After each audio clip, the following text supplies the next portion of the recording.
Каждый год, 4 ноября, христиане отмечают праздник, День иконы Богоматери Казанской. Это народный святой образ, глубоко почитаемый славянской православной верой. Она является покровительницей русского народа от бед и напастей, оберегает род русский от захватчиков и помогает найти суженого.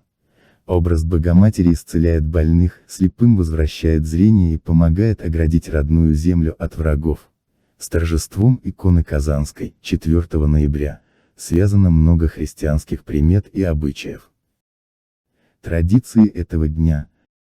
День знаменует последующий приход настоящих зимних холодов. На Казанскую Богородицу верующие проветривают закрома, чтобы продукты не пропали.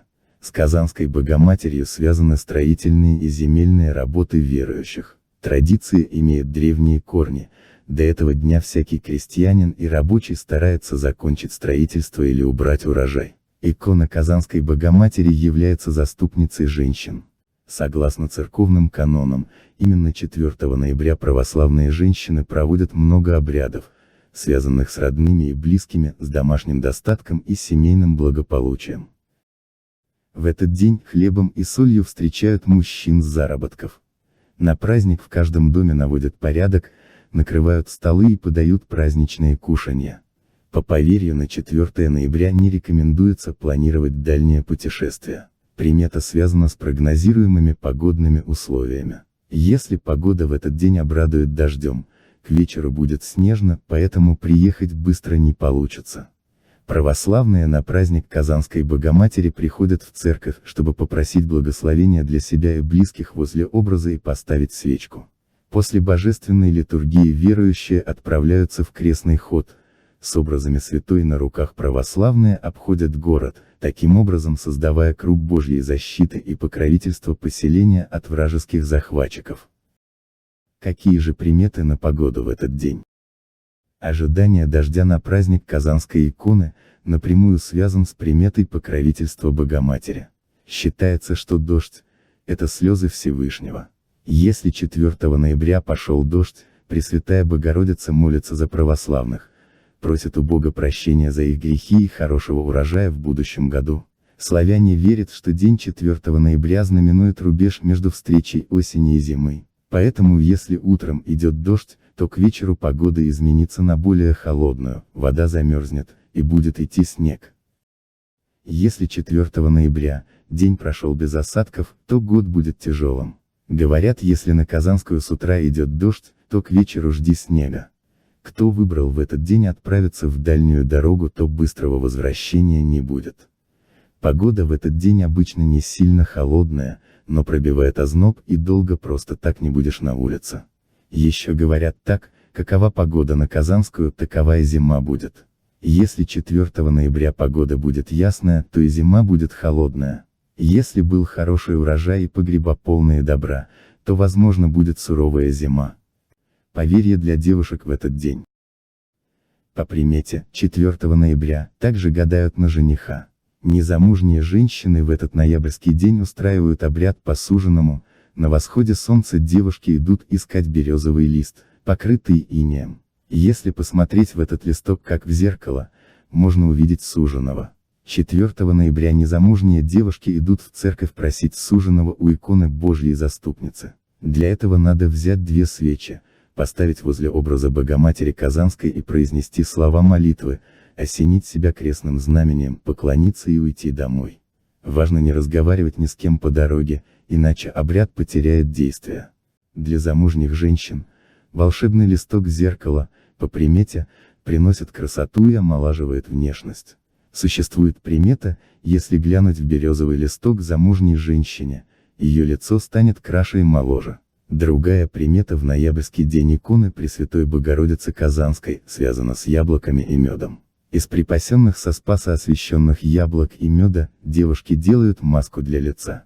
Яблочную кожуру выбрасывают на улицу, представляя при этом, что вместе с кожурой избавляются от внешних недостатков кожи. Много поверий в этот день на свадьбу. Говорят, что если жениться на Казанскую, то всю жизнь счастлив будешь. К празднику стараются приурочить поздние осенние свадьбы, чтобы сама Богоматерь благословила молодых на счастливую семейную жизнь.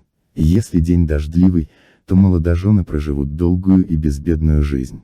Если на Казанскую предполагается хорошая погода, суеверные молодожены переносят свадьбу на другой день. С днем Казанской заступницы связан и обряд православного венчания. Любая из замужних пар в этот день может обвенчаться, чтобы показать крепость своей любви Всевышнему. Считается, что младенца, рожденного 4 ноября, ожидает долгая и счастливая жизнь. Это целеустремленные и энергичные оптимисты. Божьим талисманом, приносящим ему счастье и удачу, является камень хризолит. Что нельзя делать в этот день? Торжество зимней Казанской Богоматери не относится к числу 2/10 христианских обрядов, поэтому канон не запрещает работать на 4 ноября. Однако верующие стараются к ноябрю закончить все срочные дела, в том числе и уборку урожая. Они искренне верят, что затеваемая 4 ноября тяжелая работа не даст желаемых результатов.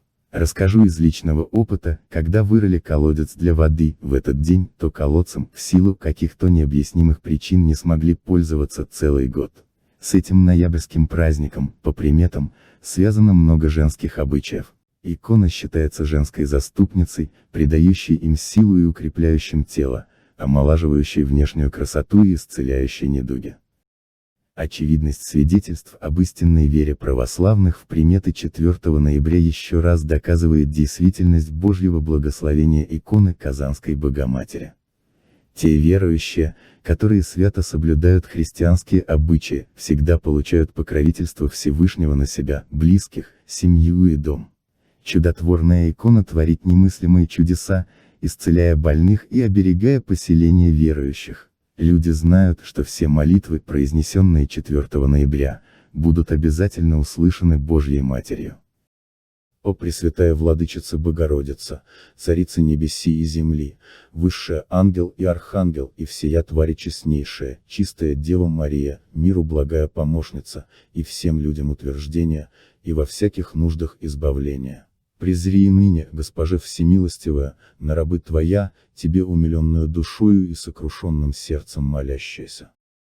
На этом, мои дорогие зрители, я заканчиваю свой рассказ. Всем желаю добра, любви и позитива. До новых видео, друзья мои.